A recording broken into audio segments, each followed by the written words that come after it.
A week-long City News series investigating a Toronto order of Catholic priests and their handling of child sex abuse allegations wrapped up last night with an hour-long original documentary called Veracity, Unrepentant. If you missed it, there are still many ways to watch. Here's a look. The major cost to this has been the cost in trust. When I found out he was at St. Mike's, I put a 12 gauge in my trunk. Trust in priests and in the institution church has been shattered. I had it planned out, premeditated in my mind. We're going to be even. I'm going to settle the score. We need to change, or we will disappear. City News' Adrian Ghobrial joins us now with more. Adrian, we've been missing you on the newscast for the last year, while you and your team have been looking into this since before the pandemic began. Your stories showing how the priests moved colleagues who were accused of sex assault or even diagnosed as pedophiles to schools around the country. And it's a remarkable and troubling story. For those who haven't had a chance to catch any of it, yes, bring them up to what did they miss and why they should watch. For sure, Janelle, thanks so much. We believe it's a story of national and international importance. Over the last week, we rolled out an 11-part news series, all of which is online right now. It includes written stories. We share some of the secret documents that we've uncovered by the Basilian Fathers of Toronto. It details some of the Basilian Fathers' own priests. Now, for those who don't know who the Basilians are, they're an order of Catholic priests here in Canada, straight across the Americas. They've run schools for decades right across the Americas. They still run St. Mike's College School right here in Toronto. And while I'm sure there's some fantastic Basilian Fathers out there, unfortunately the order historically, as we've uncovered in secret documents and through people that we've done exclusive interviews with, have moved known predator priests around from school to school to school. Now, in our documentary that premiered last night but is up online right now and will be re-aired on City TV in the near future, one of the things that we do is we travel with one woman who says she was sexually assaulted by her Basilian father at her parish in Windsor. She goes to Rome and she meets up with other survivors who demand action, who demand answers, and they go and also want to have their secret files handed over, files that detail what the church knew about the priests who they say sexually assaulted them. Here's a clip from Sean Doherty just moments before he goes and demands that his files are handed over by Vatican officials. When I was here for the Vatican summit, if you remember Pope Francis, he said that we were nieces and nephews of Satan. Yes, he did. He called us nieces and nephews of Satan in public. I'd like to see what they call us in private. He's on the phone right now. We need to talk to him. Adrian, Sean Doherty there, Janella. Yeah, and so you mentioned you went to Rome and you uncovered secret documents and managed to secure significant voices when it comes to the Roman Catholic Church's handling of the child sexual assault. Tell us about who else you've spoken to.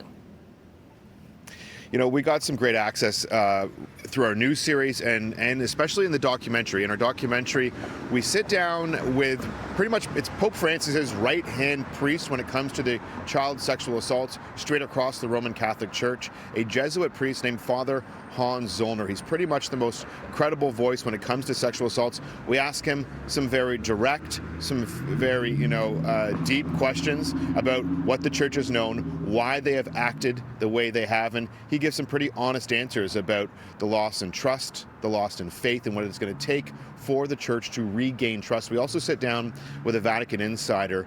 He worked with Pope John Paul for a decade and traveled the world with Pope John Paul.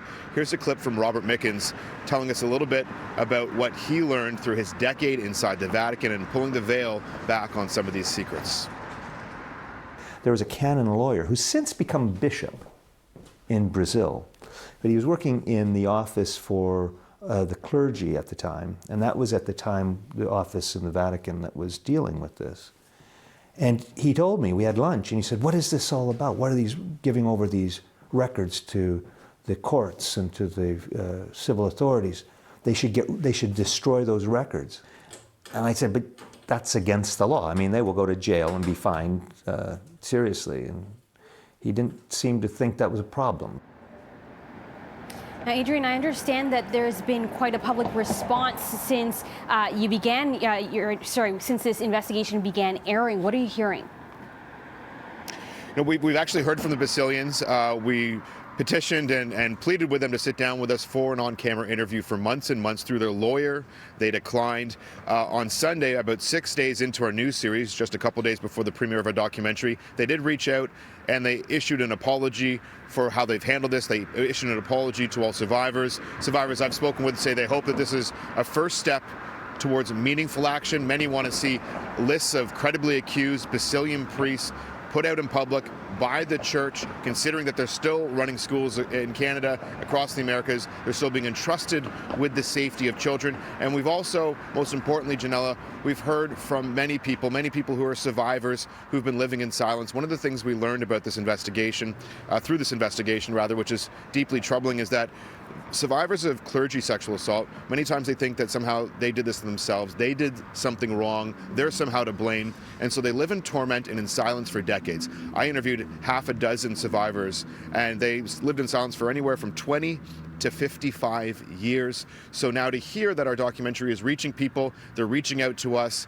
they're thanking us, they're saying that this has helped them come to terms with things that have happened in their past, and it's made it some of the most important work of our career. Now currently there's a Facebook page which is up where we are encouraged, it's a private Facebook page where we're encouraging survivors to come. They can speak with other survivors, have a community, meet people that have been through what they've been through, walked in their shoes. Also tomorrow at 3:30 on our Facebook, on our City News Facebook page and on our website, I'm going to be hosting a live Ask Me Anything along with my producer Jessica Bruno and our web writer Meredith, who's been working alongside on this investigation with us. You're going to be able to ask us any questions about our investigation. You can put your questions in on citynews.ca. We're going to be speaking again. That's tomorrow, Thursday at 3:30. Ask us anything you'd like to know. We've got so much to tell. And while this part of the investigation and our documentary is aired, we're pretty sure that there's a lot more to come. All right, thanks so much, Adrian. Great work. And for those of you who missed any of those stories, it's not too late to catch up. You can point your camera at the code in the bottom corner of your screen, and that'll take you to the special landing page that we've set up for all of our full stories and original reporting, including the full film. You can stream Unrepentant right on our website, and all of the other Q&A will happen tomorrow on Facebook at 3 p.m.